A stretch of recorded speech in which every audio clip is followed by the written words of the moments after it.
Everyone, so we're going to read the next couple chapters of The Tiger Rising. We're going to read chapter 9 and 10 today. Here we go. Chapter 9. His father woke him up at 5:30 the next morning. "Come on, son," he said, shaking Rob's shoulder. "Come on, you're a working man now. You got to get up." He took his hand away and stood over Rob for a minute more. Then he left. Rob heard the door to the motel room squeak open. He opened his eyes. The world was dark. The only light came from the falling Kentucky star. Rob turned over in bed and pulled back the curtain and looked out the window at the sign. It was like having his own personal shooting star, but he didn't ever make a wish on it. He was afraid that if he started wishing, he might not be able to stop. In his suitcase of not thoughts, there was also not wishes. He kept the lid closed on them, too. Rob leaned on his elbow and stared at the star.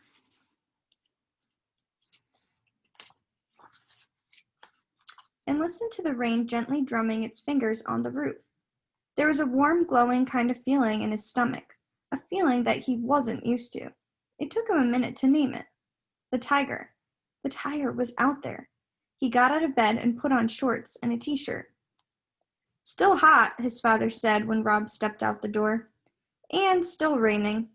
"Uh-huh," said Rob, rubbing his eyes. "Yes, sir." "If it don't stop soon, the whole state ain't going to be nothing but a big swamp." "The rain don't bother me," Rob muttered. On the day of his mother's funeral, it had been so sunshiny that it hurt his eyes. And after the funeral, he and his father had to stand outside in the hot, bright light and shake everybody's hand. Some of the ladies hugged Rob, pulling, I can't see the light shining on my book, hold on. They hugged Rob, pulling him in to them in jerky, desperate movements. "If you don't look just like her," they told him, rocking him back and forth and holding on to him tight. Or they said, "You got your mama's hair, that cobwebby blonde." And they ran their fingers through his hair and patted his head like he was a dog. And every time Rob's father extended his hand to somebody else, Rob saw the ripped place in his suit, where it had split when he had slapped Rob to make him stop crying. And it reminded Rob again, do not cry, do not cry. That was what the sun made him think of, the funeral. And so he didn't care if he ever saw the sun again. He didn't care if the whole state did turn into a swamp. His father stood up and went back into the motel room and got himself a cup of coffee and brought it back outside. The steam rose off of it and curled into the air. "Now that I'm a working man," Rob said shyly, "could I drink some coffee?" His father smiled at him. "Well," he said, "I guess that'd be all right." Rob went inside and poured himself a mug of coffee and brought it back outside and sat down next to his father and sipped it slowly. It tasted hot and dark and bitter. He liked it. "All right," his father said after about 10 minutes. "It's time to get to work." He stood up. It wasn't even 6 o'clock.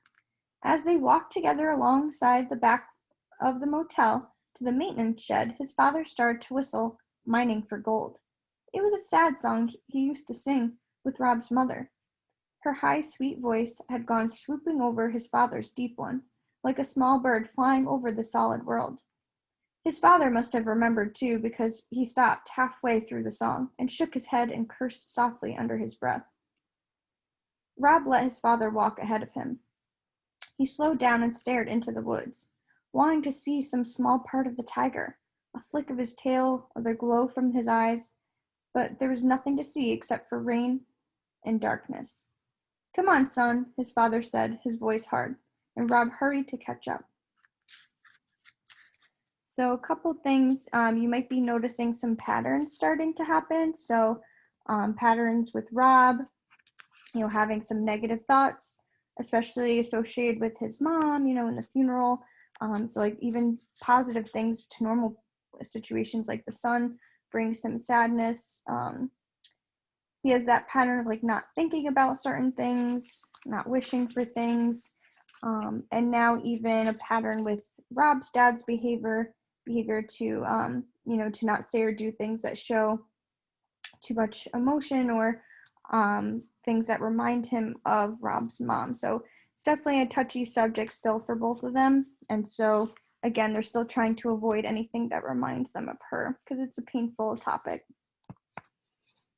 All right, so let's read chapter 10. Rob was sweeping the laundry room when Willie Mae, the Kentucky Star's housekeeper, came in and threw herself down in one of the metal chairs that were lined up against the cement block wall. "You know what?" she said to Rob. "No, ma'am," said Rob. "I tell you what," said Willie Mae. She reached up and adjusted the butterfly clip in her thick black hair. "I'd rather be sweeping up after some pigs in a barn than cleaning up after the people in this place. Pigs at least give you some respect." Rob leaned on his broom and stared at Willie Mae. He liked looking at her. Her face was smooth and dark, like a beautiful piece of wood, and Rob liked to think that if he had been the one who carved Willie Mae, he would have made her just the way she was, with her long nose and high cheekbones and slanted eyes.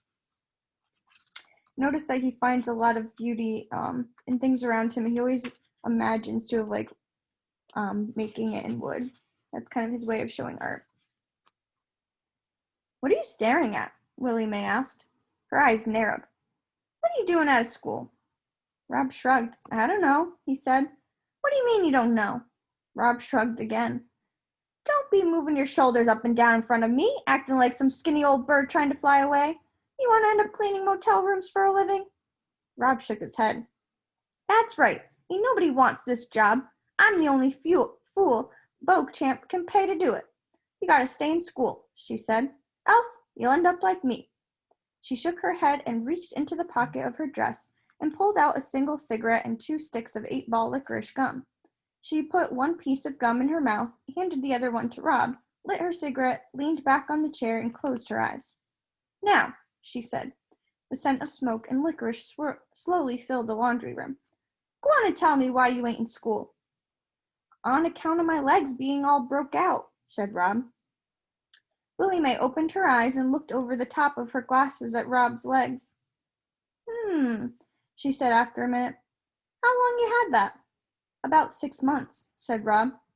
"I can tell you how to cure that," said Willie Mae, pointing with her cigarette at his legs. "I can tell you right now. Don't need to go to no doctor." "Huh?" said Rob. He stopped chewing his gum and held his breath. What if Willie Mae healed him and then he had to go back to school? Oh my god, you guys see the sun coming in? Oh. Let me adjust my sitting position again. There we go.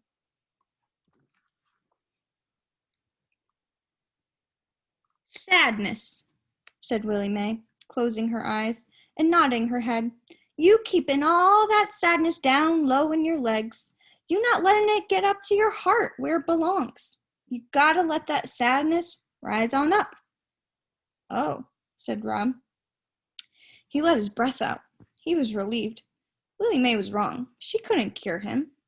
"The principal thinks it's contagious," he said. "Man ain't got no sense," Willie Mae said. "He's got lots of certificates," Rob offered. "They're all framed and hung up on his wall." "I bet he ain't got no certificate for sense, though," said Willie Mae darkly. She rose up out of her chair and stretched. "I gotta clean some rooms," she said. "You ain't going to forget what I told you about them legs, are you?" "No, ma'am," said Rob. "What'd I tell you then?" she said, towering over him. Willie Mae was tall, the tallest person Rob had ever seen. "To let the sadness rise," Rob said. He repeated the words as if they were part of a poem. He gave them a certain rhythm, the same way Willie Mae had when she said them. "That's right," said Willie Mae. "You gotta let the sadness rise on up." She left the room in a swirl of licorice and smoke. After she was gone, Rob wished that he had told her about the tiger. He felt a sudden desperate need to tell somebody who wouldn't doubt him, somebody who was capable of believing in tigers. that's the end of chapter 10. I hope you guys like the book so far. It's getting good, right? So I know we're all getting anxious and like we want to see the tiger again. So hopefully that'll be coming up soon. And we'll read the next couple of chapters next time.